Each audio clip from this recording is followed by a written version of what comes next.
Hey, fancy meeting you guys here. My name is Beckerman and this is my first ever storytime video, so I figured I would start it off with a bit of a doozy. A thing that happened in my life kind of recently that, for obvious reasons, I didn't really want to talk about before now. It's something I've kind of been ashamed of, but now I feel it's been a long enough time that I can kind of talk about it. As you might have guessed by the title of this video, earlier this year I was arrested. So I'm not going to go into detail about really why I got arrested or how or where, any of that stuff. I have a specific story from the time that I was in holding that I really want to share with you guys though. So just gather around the campfire, I guess. So after I got arrested, I got taken to this specific building that was kind of like a holding area for people in my situation. And it was this really big building and I only saw like 5 people in there. Like there must have been more people, but there weren't even rooms that I saw for other people to stay in. It was just, there were 5 rooms in this like giant complex, so I don't know what was up with that.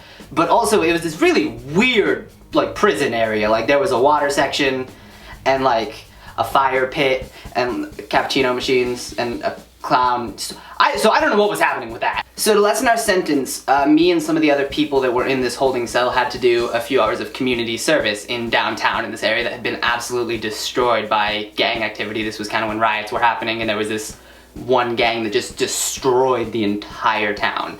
So we go in there, there's about 7 of us, and instantly this one dude, he's in the freedom, he's like, oh, gotta go. He tries to escape, instantly tied up, knotted, never see him again. Not really sure why he's in my story, because I don't think he said more than one sentence to me, but you know what?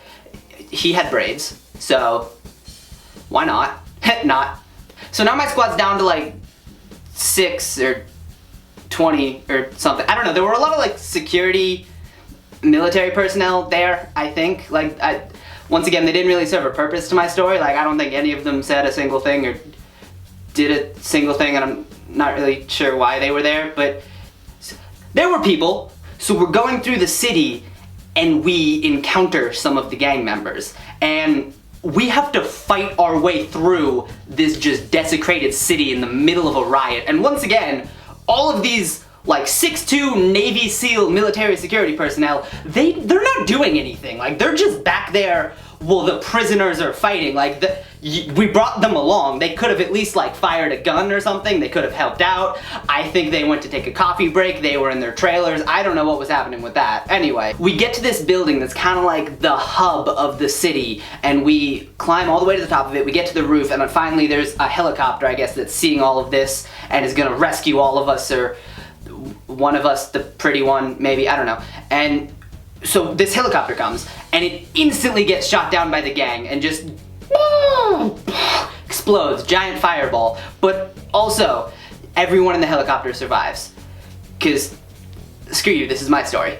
So we see that helicopter go down. We don't know that anyone survived that. We're freaking out. We're stuck in the middle of this war zone. Bullets are flying. We don't know what's happening. We go down the building. We fight through a bunch more rioters and we get to the leader of the gang, all right? So this has become just an all-out turf war. We think we're gonna die. We've got one of the generic chiseled military dudes with us. Don't ask what happened to the other 12. They're not important to the story anymore. So this one dude, he grabs the leader of the gang, all right? And he just like crushes her heart. Which, by the way, metal as hell. Very cool. Everything from there just kind of seemed to work itself out, I guess. So we got out of the city and Will Smith taught his daughter how to murder people and Margot Robbie got abducted by a zombie clown pimp, I guess. And yeah, you know, yada yada, generic stuff, credits roll, 21 Pilots started playing, and then Ben Affleck showed up and he was like, we need to build a team, and I might have dreamed that last part. Thanks for watching, guys. Don't forget to like and subscribe. You can check out the previous video below. You can check out this video right here. You're currently watching it. And, you know, just have a lovely day, people. Don't stress out. Do your homework. Eat orange juice. Drink sandwiches. I don't know. You do you. Good night.